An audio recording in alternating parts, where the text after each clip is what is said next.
¿Cuál es la trascendencia de este tipo de foros presidenciales en los cuales participan mandatarios de diversas corrientes ideológicas y políticas, con visiones comunes, pero también antagónicas respecto, por ejemplo, al manejo de la economía o el combate a la pobreza? Tras la cuarta cumbre, la CELAC está cumpliendo el propósito para el que fue creado. Son inquietudes que plantearemos en nuestra entrevista de hoy. Verónica Rodríguez, exgerente del Banco del Estado en Manabí, asambleísta de Manabí por Alianza País y Unidad Primero, integrante de la Comisión de Soberanía y Relaciones Internacionales. Asambleísta, bienvenida a la televisión legislativa. Buenas noches, Fabricio. Buenas noches, Berti. Un gusto, como siempre, estar aquí. Igual para nosotros tenerla aquí con nosotros. Asambleísta, bueno, Fabricio en la presentación de esta entrevista planteaba algunos elementos, algunas inquietudes, y por allí yo quisiera partir. ¿Es posible sostener este énfasis en cuanto a la integración regional en una instancia como esta, cuando vemos hay ideologías distintas, diversas? Bueno, efectivamente la CELAC fue creada por 33 países, más o menos casi con los mismos miembros de la OEA. Con excepción de Estados Unidos Con excepción de Estados Unidos y Canadá. Y básicamente nos une, es una realidad común. Estamos dentro de una misma región, nosotros tenemos realidades muy similares y eso es realmente lo que nos debe unir. Más allá de las ideologías, entendemos ahora pues que hay países en los cuales la ideología es diferente a la de Ecuador, pero sin embargo los intereses y las realidades son similares. Y efectivamente pues podemos ir concretando algunos resultados que ya se han tenido de la CELAC, precisamente con la presidencia pro tempore que tuvo el señor presidente de la República del Ecuador. Precisamente él participó en el COP21 en Francia, en París, llevando una agenda común de todos los países de la CELAC. Ahí pudimos ver que se tienen consensos a pesar de las ideologías y consensos que son básicamente los principios en los cuales se fundó y se creó la CELAC, como por ejemplo ustedes mencionaban al inicio del noticiero, precisamente la erradicación de la pobreza. ¿A quién, por más de que tengamos ideologías diferentes, no nos va a interesar la erradicación de la pobreza? Pero tal vez puede haber diferencias sobre el mecanismo, los mecanismos para aplicar ese propósito de erradicación de la pobreza. Por ejemplo, alguien diría, un gobierno de centro derecha, de corte neoliberal, probablemente piensa en mantener las finanzas públicas estables, suscribir acuerdos de stand-by con el Fondo Monetario Internacional, mientras un gobierno progresista, en cambio, y es lo que ha pasado en Ecuador, en Bolivia, en Venezuela, en Brasil, en Argentina, prioriza el gasto social como mecanismo eficiente para poder atender a esas clases populares. Totalmente de acuerdo, pero sin embargo también vemos dentro del mismo grupo, vemos a países como Chile, como Colombia, como Perú, que ellos han firmado tratados de libre comercio y sin embargo también se han sostenido y sin embargo mantenemos y seguimos unidos en la CELAC. No solamente en la CELAC, hay otros organismos que son, por ejemplo, también regionales como UNASUR, ya lo decía en un principio la OEA, y que realmente son temas en los cuales vamos a ir trabajando, mirándonos de diferentes visiones.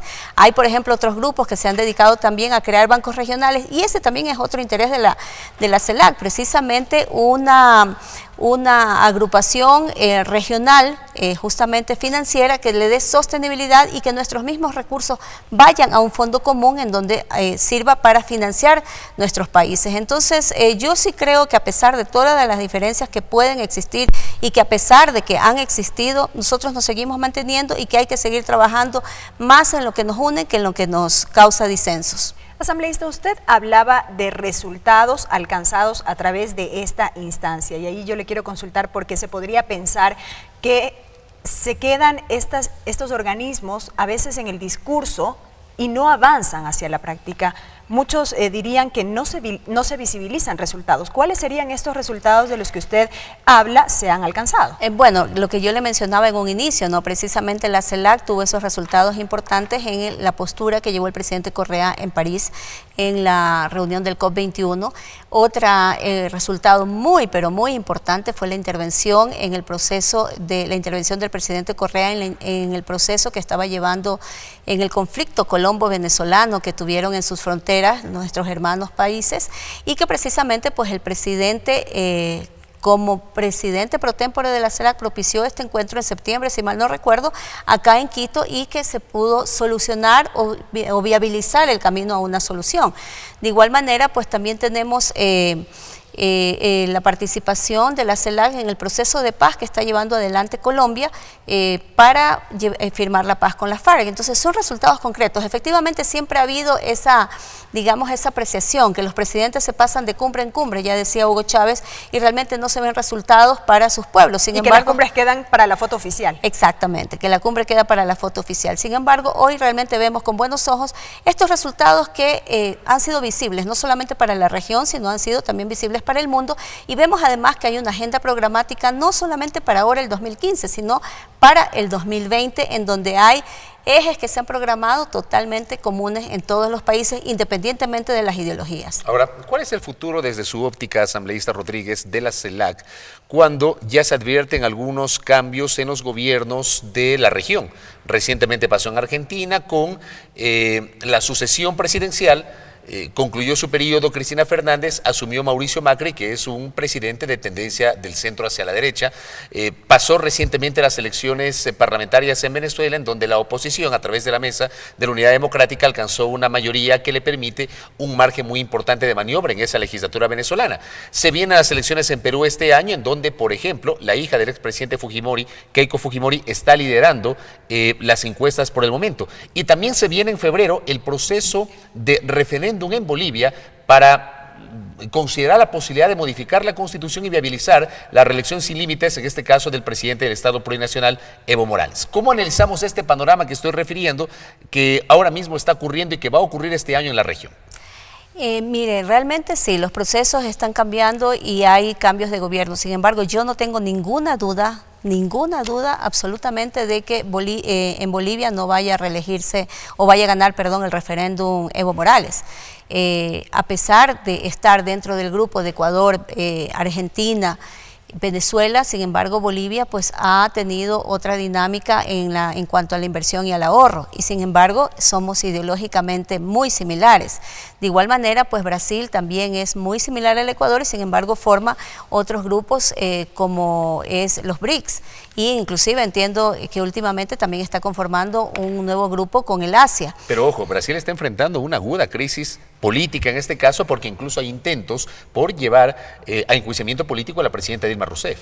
Sí, bueno, son procesos que ha venido viviendo no de ahora, ya me parece que está un año en estos temas. Sin embargo, vemos pues que todavía la presidenta se mantiene en el poder, pero eso no quita de que Brasil pueda formar parte o siga formando parte de grupos como la CELAC o de grupos como le mencionaba, como el BRICS o el grupo con Asia, que ya también se está conformando. Estos son organismos que van a superar todas las barreras ideológicas, que van a superar inclusive los cambios de presidentes. ¿Por qué? Porque hoy en día nosotros no podemos hablar que por estar en la izquierda o por estar en la derecha no nos vamos a preocupar por la gente, y eso es lo que más claro deberíamos tener los líderes políticos, de que realmente lo que nos interesa es la superación realmente de la pobreza, el poder erradicar la pobreza, el mejorar los niveles de educación, como precisamente hoy el presidente Correa dijo en su discurso inaugural, como poder tener una ciudadanía sudamericana. No creo que, por ejemplo, a un Macri, por más ideología diferente a la del Ecuador, no le vaya a interesar tener una ciudadanía sudamericana.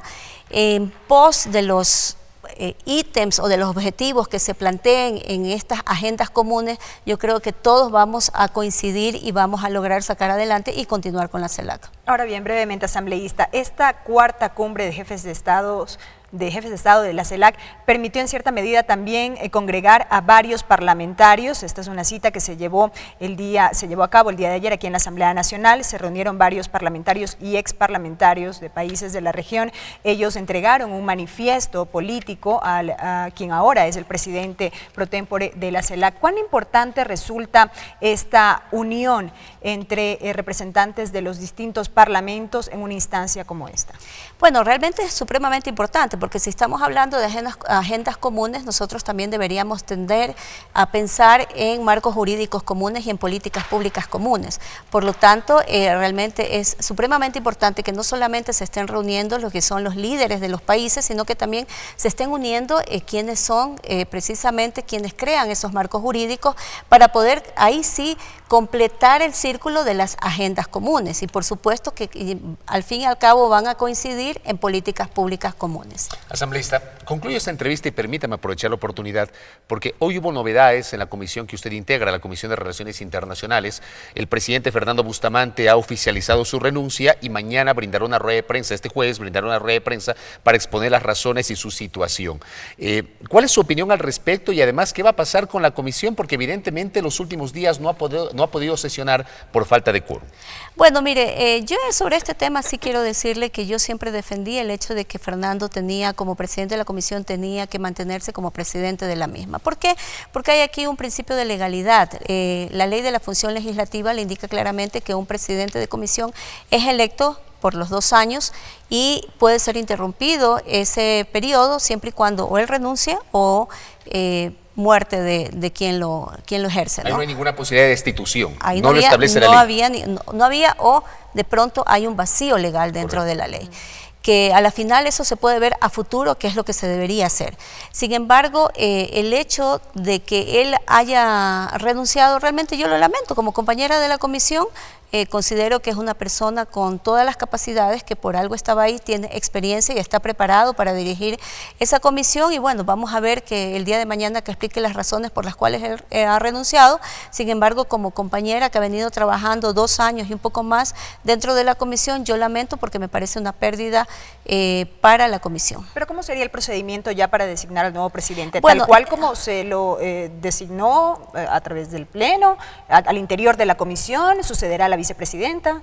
No, los presidentes de comisión no son electos por el Pleno de la Asamblea Perdón, Nacional. la conformación de las comisiones. Por el Pleno de la comisión. Por el Pleno de la comisión. Así es. Entonces, para convocar presidentes tendría que convocar la vicepresidenta, quien debería asumir, entiendo, temporalmente la presidencia, convocarnos y nosotros poder optar por elegir un nuevo presidente o una nueva presidenta. Queda claro, asambleísta. Gracias. Muchísimas gracias. Verónica Rodríguez, asambleísta de Alianza País y Unidad Primero, integrante de la Comisión Legislativa de Relaciones Internacionales, Soberanía y Seguridad Integral.